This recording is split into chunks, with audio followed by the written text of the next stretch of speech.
Oke, assalamualaikum warahmatullahi wabarakatuh. Baik anak-anakku sekalian, eh Bapak mau membuat video saja ya, video biologi untuk memudahkan kalian belajarnya. Tapi nanti kalau misalkan ada perbedaan teori antara yang Bapak jelaskan dengan yang guru kalian jelaskan di kelas, ikuti yang guru kalian jelaskan ya, kayak gitu. Oke, jadi di kelas 12 ini bab 1 atau materi pertama itu adalah materi tentang pertumbuhan dan perkembangan ya.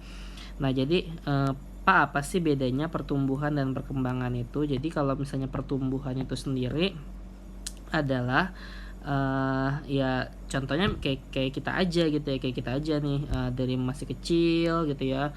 Kita paling tinggi kita setangan ibu kita gitu ya, ketika kita digendong lama kelamaan semakin dewasa kita semakin tinggi ya kan.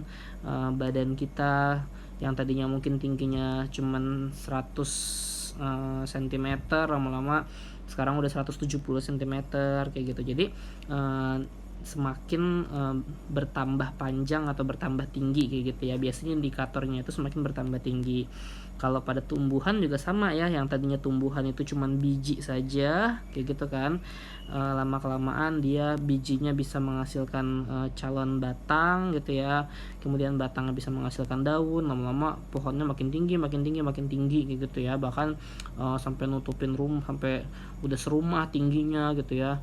Nah, itu adalah pertumbuhan. Nah, jadi pertumbuhan itu kenapa kita bisa tinggi ya, kenapa kita bisa bertambah tinggi dari tahun ke tahun, karena memang sel-sel yang ada di dalam tubuh kita itu juga bertambah ya enggak. Mungkin kan sel itu kan jumlahnya banyak ya di dalam tubuh kita. Mungkin kalau masih bayi kita punya sekitar 50 miliar sel, sekarang kita udah ratusan juta miliar ya, ratusan juta atau ratusan triliun sel kali mungkin ya di dalam tubuh kita sekarang ini pada saat kita sudah dewasa. Jadi sel-sel tubuh kita itu dari satu gitu ya membelah menjadi dua kayak gitu ya, membelah lagi. Nah kan lama-lama kan makin banyak ya.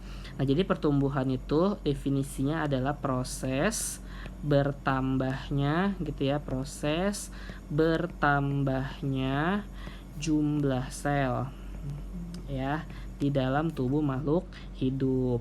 Nah, kemudian pertumbuhan itu sifatnya adalah irreversible ya.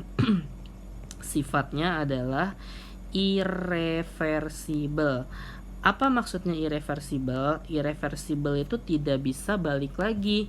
Ya, jadi kalau misalkan contohnya ada pohon gitu ya, kita nggak pernah kan melihat ada pohon yang tinggi terus tiba-tiba kembali lagi gitu, memendek lama-lama jadi biji lagi. Kita nggak pernah melihat ada proses seperti itu kan ya. Jadi pertumbuhan itu sifatnya adalah irreversible, tidak bisa kembali ke keadaan semula ya.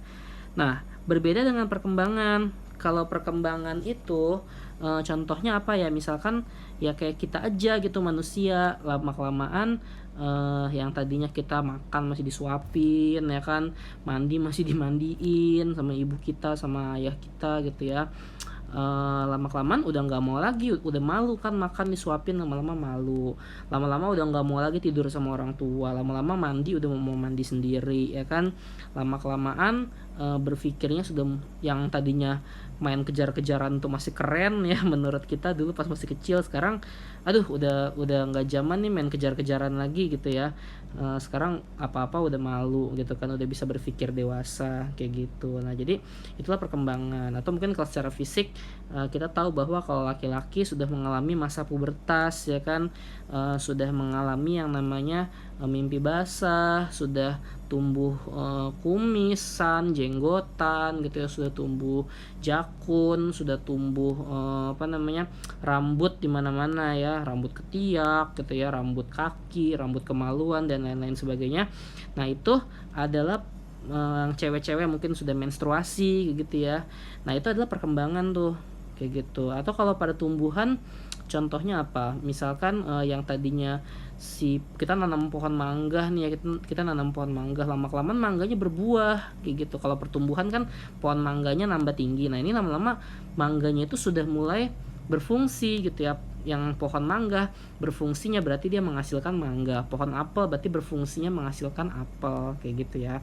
Nah, itu adalah perkembangan. Jadi mungkin kalau perkembangan itu kalau Bapak definisikan adalah proses ya, proses makhluk hidup menuju kedewasaan kayak gitu ya. Jadi proses makhluk hidup untuk menuju ke dewasaan, atau dengan kata lain di sini adalah pematangan ya, pematangan fungsi organ ya, fungsi organ kayak gitu. Mungkin lebih kayak lama-kelamaan organ untuk reproduksinya sudah mulai matang kayak gitu kan. Kalau bayi kan, bayi laki-laki belum ada yang bisa menghasilkan sperma, sekarang sudah bisa menghasilkan sperma misalkan kayak gitu ya. Pohon yang masih kecil belum bisa berbuah, sekarang sudah bisa menghasilkan buah kayak gitu ya. Nah itu jadi pematangan fungsi organ, yang tadinya organnya belum berfungsi sekarang sudah berfungsi kayak gitu ya. Oke, nah ini adalah pengertian dari pertumbuhan dan perkembangan. Jadi mungkin kalau gambar pertama ini adalah proses pertumbuhan, yang gambar kedua ini adalah proses perkembangan. Paham ya sampai sini ya? Oke. Nah, kemudian jadi di bab ini Bapak bagi dua ya. Yang pertama kita belajar pertumbuhan dan perkembangan pada si tumbuhan dulu ya. Nah, jadi tumbuhan itu mengalami 3 proses ya. Yang pertama adalah proses perkecambahan, yang kedua pertumbuhan primer, dan yang ketiga pertumbuhan sekunder. Nah, hari ini atau di video pertama ini Bapak akan membahas tentang yang namanya proses perkecambahan dulu ya. Oke, nah jadi apa sih definisi perkecambahan itu? Perkecambahan itu adalah definisinya berakhirnya masa dormansi biji. Ya, Bapak ulangi, perkecambahan itu adalah atau definisinya adalah berakhirnya masa dormansi biji. Kayak gitu, Pak.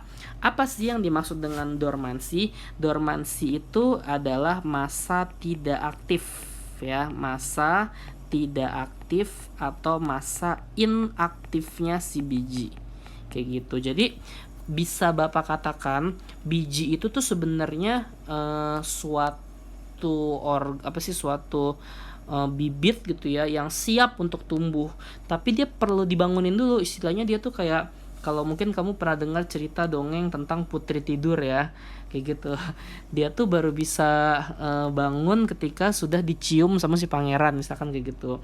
Nah, sama biji juga kayak gitu. Biji itu sebenarnya dia bisa aktif, cuman untuk supaya si biji ini aktif dibutuhkan suatu perangsang supaya dia bisa aktif gitu, supaya masa dormansinya itu selesai kayak gitu. Jadi kalau kita punya, misalkan Bapak sini punya biji ya, ini adalah biji kayak gitu yang kita tanam di dalam tanah.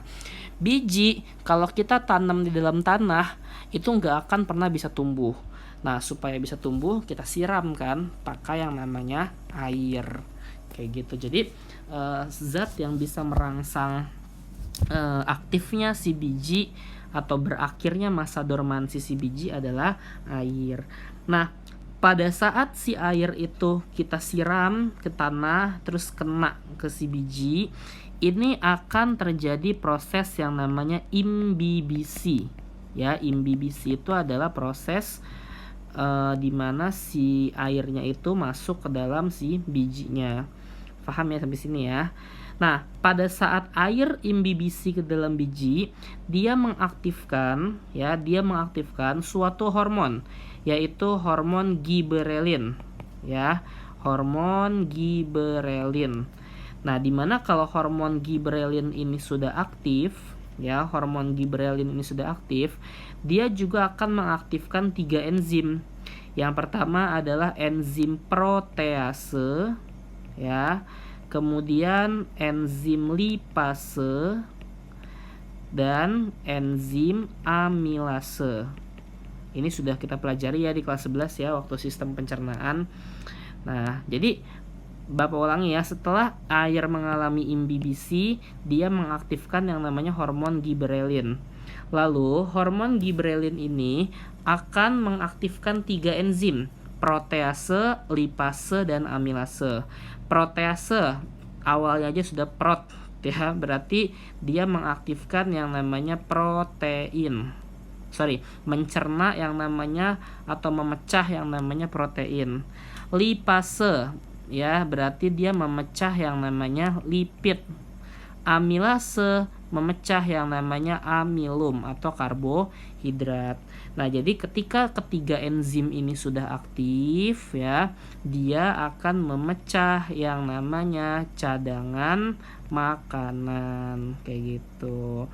Memecah yang namanya cadangan makanan. Jadi proteinnya dipecah, lipidnya dipecah, amilumnya juga dipecah kayak gitu. Nah, kalau misalkan dia sudah memecah cadangan makanan, dia sudah punya protein, dia sudah punya lipid, dia sudah punya amilum, berarti kan udah punya makanan tuh. Makanan itu nantinya dimakan kan sama dia kan, menghasilkan yang namanya energi ya, dalam bentuk ATP ya. Waktu kelas 11 sudah kita pelajari. Nah, nanti kalau misalkan dia sudah punya cukup energi, biji ini akan mendorong gitu ya, calon batang dan calon akar untuk menembus tanah dan untuk nancep lebih dalam lagi ke dalam tanah kayak gitu. Paham ya sampai sini ya? Jadi Bapak ulangi lagi, perkecambahan itu definisinya adalah berakhirnya masa dormansi si biji. Dormansi itu artinya tidak aktif, dimana biji itu baru bisa diaktifkan ketika sudah disiram air. Nah, dimana air yang mengalami imbibisi atau masuk ke dalam biji gitu ya, dia akan mengaktifkan suatu hormon, namanya adalah hormon giberelin. Nah, hormon giberelin ini nantinya akan memecah yang namanya protease, lipase, dan amilase. Ya, protease, lipase, dan amilase ini adalah enzim untuk mencerna. Mencerna siapa aja? Mencerna ya, kalau protease berarti mencerna protein, lipase berarti mencerna lipid, amilase berarti mencerna amilum kayak gitu. Nah, kalau makanannya sudah dipecah atau sudah dicerna, berarti kan makanan itu akan menghasilkan energi. Nah, energi itulah yang dibutuhkan untuk supaya si biji itu bisa mendorong batangnya ke atas dan bisa mendorong akarnya ke bawah. Nah, jadilah biji itu berkecambah. Paham ya sampai sini ya? Kayak gitu. Nah, berikutnya adalah tipe perkecambahan. Nah, jadi tipe perkecambahan itu sendiri ada 2 ya. Ada tipe perkecambahan hipogeal, ada tipe perkecambahan epigeal ya. Nah, jadi biji, kepingan biji atau kita sebut dengan nama kotiledon gitu ya. Itu nanti ada 2 tipe nih. Ketika dia sudah berkecambah, ada yang tetap tinggal di dalam tanah, nih istilahnya tanah ya, ini tanah gitu ya. Nah, ada biji yang tetap tinggal di dalam tanah, ada juga nanti biji yang terbawa gitu ya, ada juga biji yang terbawa ke atas kayak gitu. Nah, kalau misalkan hipogeal ya, atau bijinya tetap tinggal di dalam tanah, itu contohnya ya, 1, ada yang namanya tanaman jagung ya, tanaman jagung, kemudian tanaman padi dan kacang kapri kayak gitu. Nah, ini kotiledonnya atau keping bijinya itu tetap tinggal di dalam tanah. Nah, kalau misalkan dia tetap tinggal di dalam tanah, ini namanya adalah perkecambahan hipogeal ya, perkecambahan yang kotiledon bijinya tetap ada di dalam tanah. Nah, tapi kalau misalkan kotiledon bijinya atau keping bijinya itu sudah ikut si batangnya terangkat ke atas sampai keluar ke dalam tanah, itu namanya adalah perkecambahan epigeal. Nah, ini contohnya adalah pada kacang-kacangan selain kacang kapri ya, selain kacang kapri kayak gitu. Oke, itu dulu ya untuk video pertama ini. Jadi tadi kita sudah membahas apa itu definisi pertumbuhan dan perkembangan. Yang kedua juga kita sudah membahas tentang yang namanya perkecambahan. Baik, sekian video yang bisa Bapak sampaikan. Kurang lebihnya Bapak mohon maaf. Selamat belajar, sukses selalu. Kita ketemu di video kedua ya nanti. Wabillahi taufiq wal hidayah. Assalamualaikum warahmatullahi wabarakatuh.